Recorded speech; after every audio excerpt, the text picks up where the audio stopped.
विधानसभा सत्र के दौरान देखने को मिला है।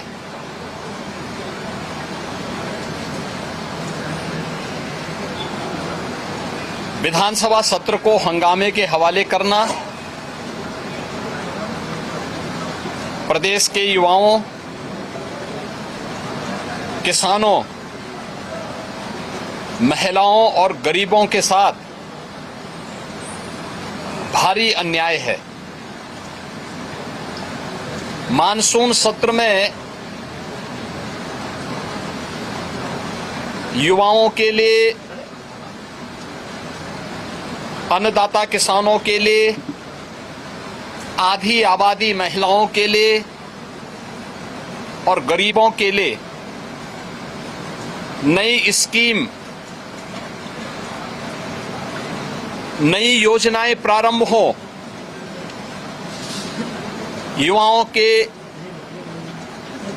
एम्प्लॉयमेंट के लिए, उनकी स्किलिंग के लिए, अन्नदाता किसानों के लिए कोई नई योजना घोषित हो सके,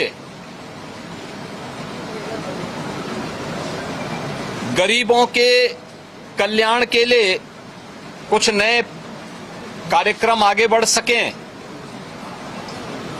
और महिलाओं के सम्मान और उनके स्वावलंबन के लिए भी कुछ अतिरिक्त प्रयास आगे बढ़ें। इसके लिए हम लोग 59,000 करोड़ रुपए से अधिक की अनुपूरक बजट को भी लेकर के आए थे, जिनके लिए इन सभी मदों में धनराशि की व्यवस्था भी थी। नई योजनाओं को घोषित करने के लिए चर्चा विधानसभा में हो सके, इसके लिए उन कार्यक्रमों के साथ हम लोग आए थे। लेकिन समाजवादी पार्टी के नकारात्मक रवैये के कारण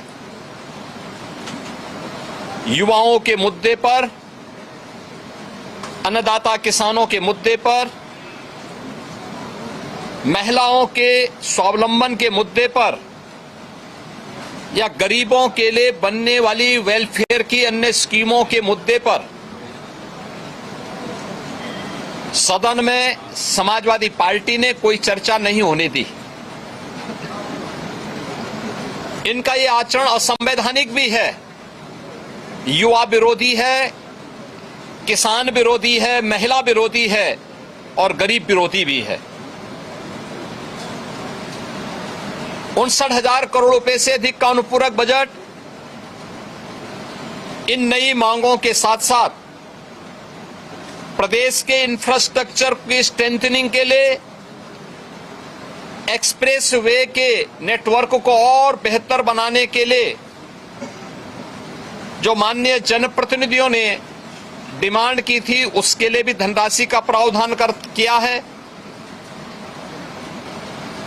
हमने प्रदेश के अंदर उस तबके के लिए जो अब तक प्रदेश के विकास में मजबूती के साथ लग करके काम कर रहा था, आंगनबाड़ी, आशा वर्कर, रसोइया, ग्राम चौकीदार,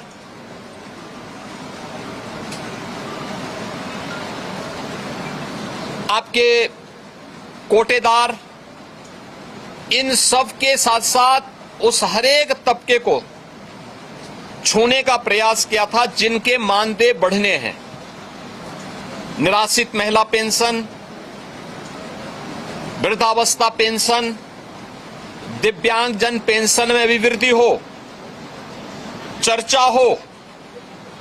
जो लोग अब तक इन योजनाओं से जुड़ नहीं पाए थे, उन लोगों को जोड़ने का प्रावधान हो, इन सब पे सदन में चर्चा हो।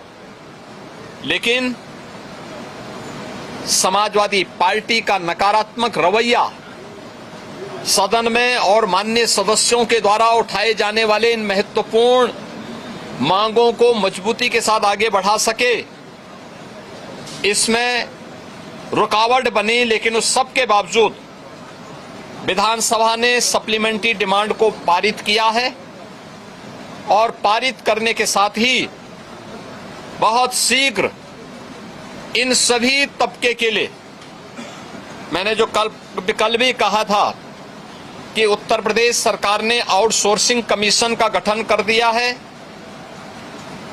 एक न्यूनतम मानदेय हर एक आउटसोर्सिंग कर्मी को प्राप्त हो और उसको हर प्रकार की सामाजिक सुरक्षा की गारंटी भी प्राप्त हो, उसको हम अगले बहुत शीघ्र उसको आगे बढ़ाने जा रहे हैं। उसके लिए धनराशि की व्यवस्था हमने बजट में कर दी है। आंगनवाड़ी, आशा वर्कर, रसोईया, ग्राम चौकीदार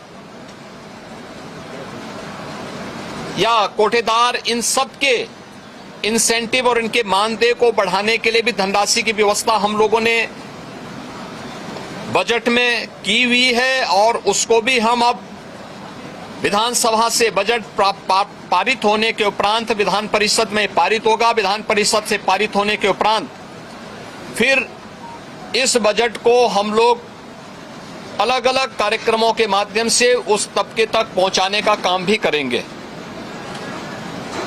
समाजवादी पार्टी का यह चरित्र इस तबके को अपमानित करने वाला है, जो अल्प मानदेय प्राप्त करने के बावजूद प्रदेश के विकास के लिए और 25 करोड़ जनता जनार्दन की सेवा के लिए पूरी प्रतिबद्धता के साथ कार्य कर रहे हैं। इससे पहले भी इन्होंने शिक्षा मित्रों के भविष्य के साथ खिलवाड़ किया था। हमारी सरकार ने शिक्षा मित्रों के मानदेय को 10,000 से बढ़ा करके 18,000 किया है। पहले 3,000 ये मानदेय मिलता था, हमने 3,000 से 10,000 किया, 10,000 से 18,000 किया और उन्हें 5 लाख रुपए की कैशलेस की सुविधा भी उपलब्ध करवाई। अनुदेशकों को प्रदेश में 9,000 मिलता था, उन्हें 17,000 रुपए उनका मानदेय किया और उन्हें कैशलेस की सुविधा भी उपलब्ध करवाई।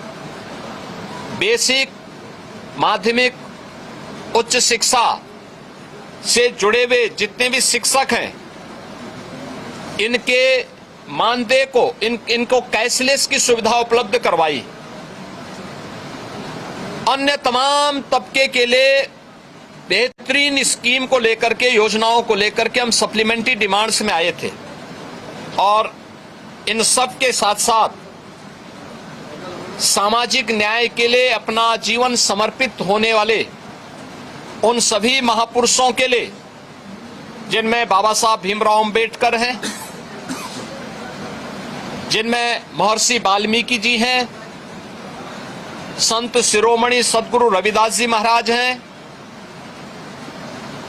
सामाजिक न्याय के पुरोधा के रूप में और महिला शिक्षा का पुरजोर समर्थन करने वाले संत ज्योतिबा फुले हैं, साहू जी महाराज हैं। इन सभी लोक माता अहिल्याबाई होलकर जी हैं।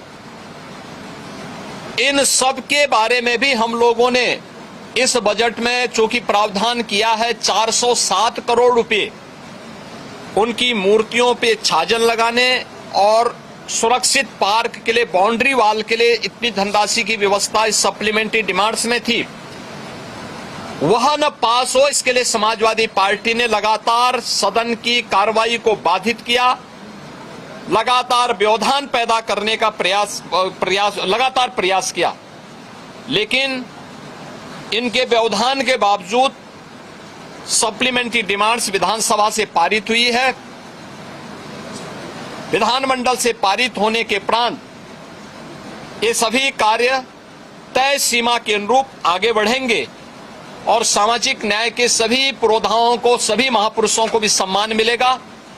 समाजवादी पार्टी के दोहरे चरित्र के खिलाफ, जो दलित विरोधी है, पिछड़ा विरोधी है, युवा विरोधी है, किसान विरोधी है, महिला विरोधी है, गरीब विरोधी है, इन सब चेहरे का उजागर आज उत्तर प्रदेश सदन ने किया है कि इन लोगों का चेहरा और लोकतांत्रिक और संवैधानिक और इस पूरे तबके के साथ अन्याय करने वाला रहा है, अनर्थ करने वाला रहा है। समाजवादी पार्टी के इस अलोकतांत्रिक और संवैधानिक व्यवहार को, जो शर्मनाक व्यवहार लगातार सदन में देखा गया है, हम इसकी निंदा करते हैं और प्रदेशवासियों को इस बात के लिए आश्वस्त करते हैं कि डबल इंजन की एनडीए सरकार ने पिछले 9-9.25 वर्ष के अंदर जिस प्रतिबद्धता के साथ समाज के प्रत्येक तबके के हितों के लिए कार्य किया है, उसी प्रतिबद्धता के साथ यह अभियान बिना रुके, बिना डिगे, बिना थके आगे बढ़ेगा। बहुत बहुत धन्यवाद।